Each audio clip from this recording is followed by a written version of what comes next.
to expand upon any passions.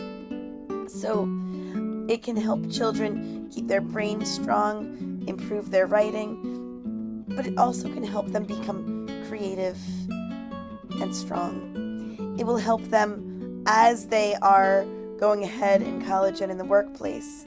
I also found that I ended up getting grants to go to space camp, to go to Emily Dickinson's house, to go to Poland and Uruguay and Israel, just based on my writing. So students, sometimes it's not enough to say, oh, writing's good for you, but when students learn, you can get a lot from your writing and make new friends and see new places. I'm teaching 4 classes this autumn. One of them is historical fiction. Students will read 5 or 6 books that are from different periods of history, and they'll learn how an author can evoke the past through research and make it feel real to the readers.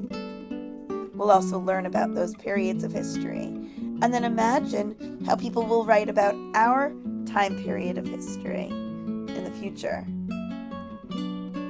Another course I'm teaching is about 2 of my favorite books, The Little Prince and Charlotte's Web, both which deal with friendship. But they deal with it in different ways. One of the skills students need in middle school, high school, and beyond is how to write a compare and contrast essay, and of course how to read. Taking these 2 beautiful books, talking about our values, creating our own philosophy books based on The Little Prince, and then a compare and contrast, comparing the 2 once we've read Charlotte's Web, will be an end product for this class. The Rhetoric class is for younger students, 2nd, 3rd grade. The other classes are for 2nd, 3rd, 4th, 5th, 6th graders.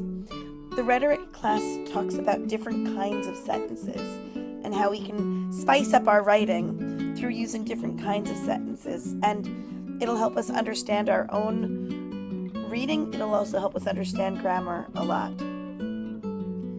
Finally, the 4th class I'll be teaching this term is a philosophy and language class. Students will be looking at key philosophers, both Eastern and Western, and seeing how these philosophers answer key questions like, who am I? What is time? What is a good friend?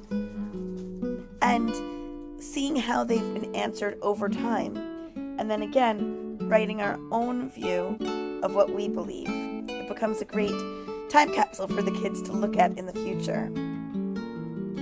I work with students on focusing, on always trying to advance their horizon, on critical thinking, on grammar, and on thinking independently. We do games, we have conversations, we do use critical thinking when we read things, sometimes with simulations. And as we do it all, we take what we've read and create our own writing, whatever age we're at. So these are classes that I love to teach, and I hope that your students find what they need in learning and growing. This is one possibility for them. Thank you.